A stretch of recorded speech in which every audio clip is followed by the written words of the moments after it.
देखिए, ये 4 सवाल हैं। NOC, file, registry and heading charges कितनी हैं। तो सबसे पहले मैं आपको बताऊं, जो ये एनओसी है इस सोसाइटी की, ये आरडीए से अप्रूव है। अब आप आरडीए की वेबसाइट पे जा सकते हैं, वहाँ पर आप लिखें सीबीआर टाउन फेज़ 2, आपके सामने जो एनओसी का पेज है वो नीचे नज़र आएगा। एनओसी अप्रूव है ये सीबीआर टाउन फेज़ 2। दूसरे जो आपने बताया कि फ़ाइल फ़ाइल नहीं है, ये पोजीशन वाले प्लॉट हैं। फ़ाइल वो होती है जिसका नंबर नहीं लगा होता है या फिर जिसकी बुकिंग चल रही होती है। ये पोजीशन वाले प्लॉट हैं, बाकायदा आप इसके ऊपर घर बना सकते हैं। और रजिस्ट्री इंतकाल यहाँ पर नहीं होती है, ये कोऑपरेटिव सोसाइटी है, यहाँ पर आपकी ट्रांसफ़र होती है जैसे सोसाइटीज़ में ट्रांसफ़र चलती है। रजिस्ट्री इंतकाल आपको लोकल ज़मीनों में मिलती है। अगर कोई कॉलोनी होती है या फिर लोकल ज़मीन होती है, वहाँ पर रजिस्ट्री इंतकाल होती है। क्योंकि इस सोसाइटी की एनओसी आरडीए से अप्रूव है, तो यहाँ पर इन्होंने डेवलपमेंट की है उसी लैंड की, जो लैंड आरडीए में अप्रूव है उस लैंड के ऊपर इन्होंने डेवलपमेंट किया। वहाँ पर फिर इन्होंने आपको ब्लॉक बना कर दिए हैं, गलियां बना कर दी हैं, स्ट्रीट नंबर लगा कर दिया है, प्लॉट नंबर लगा कर दिया है।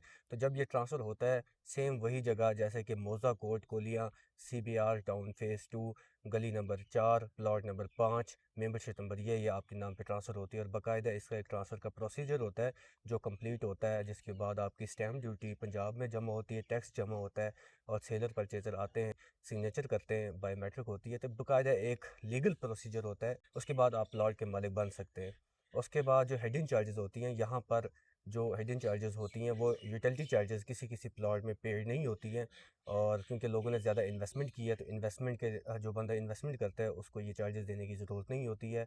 अब अगर बिजली, पानी, गैस, सिक्योरिटी, पार्क, मस्जिद, स्कूल के फ़ंड इन्वेस्टेड देगा तो फिर उसके ऊपर ज़्यादा बोझ बनता है। ये वो चार्जेस देता है बंदा जिसने घर बनाना है। अगर आप घर बनाते हैं तो आपके चार्जेस इंस्टॉलमेंट पे देने पड़ेंगे, और अगर आप इन्वेस्टमेंट करते हैं तो यहाँ पर आपको cost land development charges clear मिलेगा। फॉर एग्जांपल, अगर कोई प्लॉट 36 लाख रुपए का 10 मरले का मेरे पास आ रहा है, तो उसमें यूटिलिटी चार्जेस पेड होंगी नहीं, क्योंकि वो यूटिलिटी चार्जेस बाद में आपको देनी पड़ेंगी। अगर आप उसमें दो शरायत होती हैं, अगर आप एक ही दफ़ा दें तो उसके ऊपर आपको 30% डिस्काउंट मिलता है, और अगर आप उसकी किस्त बना लें 2,000, 3,000, 4,000 करके किस्त बना लें तो वो आपकी अपनी मर्ज़ी है।